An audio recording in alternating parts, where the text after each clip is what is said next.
সবাইকে good morning. আশা করি সবাই খুব ভালো আছো। না, ব্লগটা এখান থেকে শুরু না, ব্লগটা শুরু হয়েছে গতকাল রাত থেকে।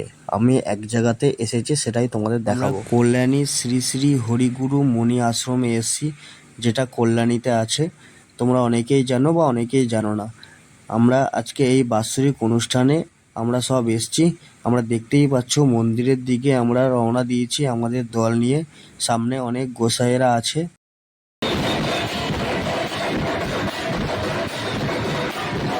এখন আমরা মন্দিরে চলে এসেছি, আর এই দেখো আমাদের মন্দির। এখন এখানে ডাঙ্কা কীর্তন চলছে, তোমরা দেখতেই পাচ্ছ। অনেক দল এসছে, অনেক ভক্তর এখানে সমাগম হচ্ছে। দেখে মনটাও খুব ভালো লাগছে। এরকম মাঝে মাঝে ঠাকুরের জায়গায় গিয়ে বা নানা রকম আশ্রমে গিয়ে মনটাও খুব ভালো লাগে। চলো এবার মন্দিরের বাইরেটাও একটু দেখে আসি। আমাদের আশ্রমটা একদম গঙ্গার পাড়ে, তাই এখানে অষ্টমীর স্নান বলে নানা রকম আখড়াও বসেছে, যেটা কালকে সকালে তোমাদের দেখাবো। এখানে রাত্রে প্রসাদের ব্যবস্থা করা হয়েছে। যারা দূর দূরান্ত থেকে এসছে বা এখানে সমস্ত ভক্তদের জন্যই প্রসাদের ব্যবস্থা করা হয়েছে। আর এর সাইডেই আছে রন্ধনশালা, যেখানে নানান মানুষেরা এসে রান্না বান্না করছে নিজেদের মতন করে, দেওয়া থোয়া। আমি আবার চলে এলাম মন্দিরের ভিতরে। দেখতে পাচ্ছ এখানে আমাদের গোসাইয়ের বসার আসনের ব্যবস্থা করা আছে। তো এখানে আরো নানান রকম দল ঢুকছে। আমি এবার দলগুলো দেখতে শুরু করলাম। এটা দেখতে পাচ্ছ এই কল্যাণেরই একটা দল, পাগলের দলের নামে পরিচিত। সেই দলটা সবাই এসছে।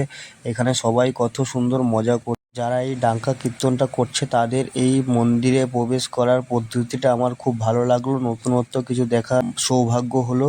তোমরাও দেখো যে এরা কি সুন্দরভাবে নিজেরা গড়াগড়ি খেতে খেতে মন্দিরে প্রবেশ করছেন। এটাও একটা তপস্যারই ব্যাপার। এরকমভাবে শুয়ে শুয়ে ডাঙ্কা কীর্তন করা অনেক কষ্টের। আমার তো এই বোনটাকে দেখে এত ভালো লাগছে, তো কি বলবো। তারপর দেখো আরো কিছু দল ঢোকার মুহূর্ত। সত্যি দেখে মনটা খুব ভালো লাগছে। আজকে সারা রাত শুধু এই কীর্তন হবে, তাই দেখা হচ্ছে কালকে সকালে।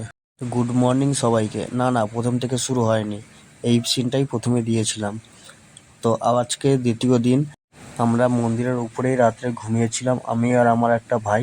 তো মন্দিরের উপর থেকে দেখাচ্ছি তোমাদের মন্দিরের আশেপাশের মেলাগুলো। এগুলো দেখতে পাচ্ছ মন্দিরের সাইডে মেলা। এই দেখো আমরা এই পিছনের দিকটায় ঘুমিয়েছিলাম। এই যে ভাই এখনো ব্যাগ ফ্যাগ সব গোছাচ্ছে।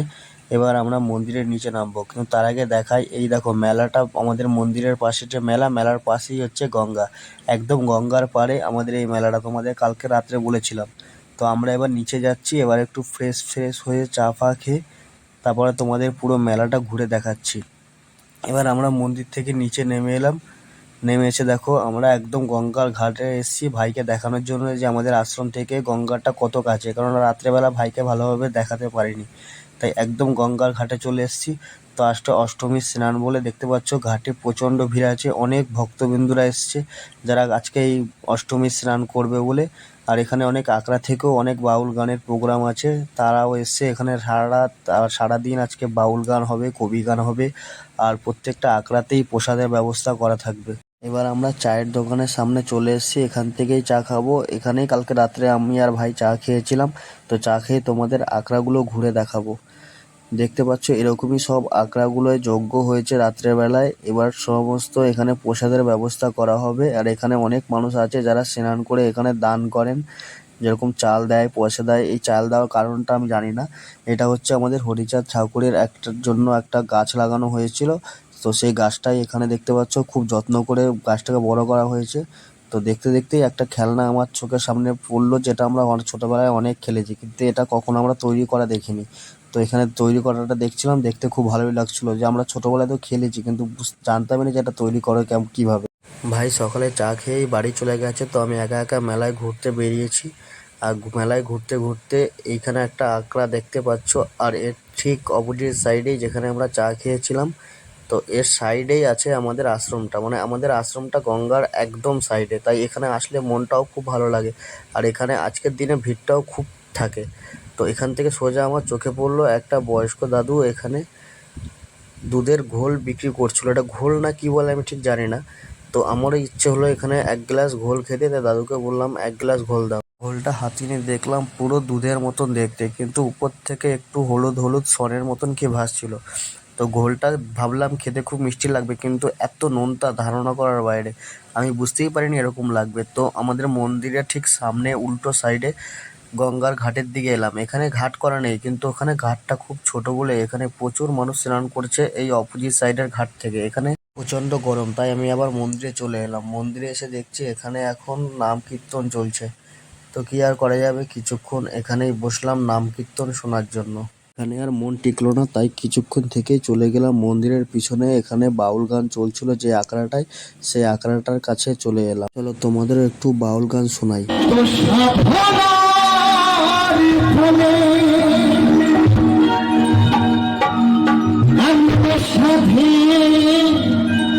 মানব জনম পেলে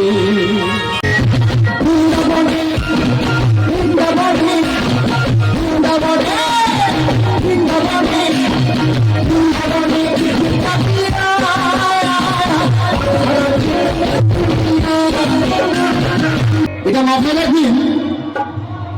সেখানে গেলে রাধাবৃন্দ এবং শ্যামপুরে যদি স্নান করা যায় তো মনের কামনা বাসনা পূর্ণ হয়ে যাবে।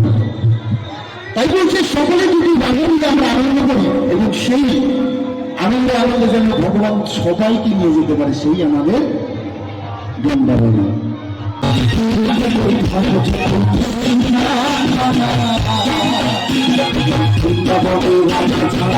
ওইখানে কিছুক্ষণ বাউল গান শোনার পরে আবার চলে এলাম মেলার ভিতরে।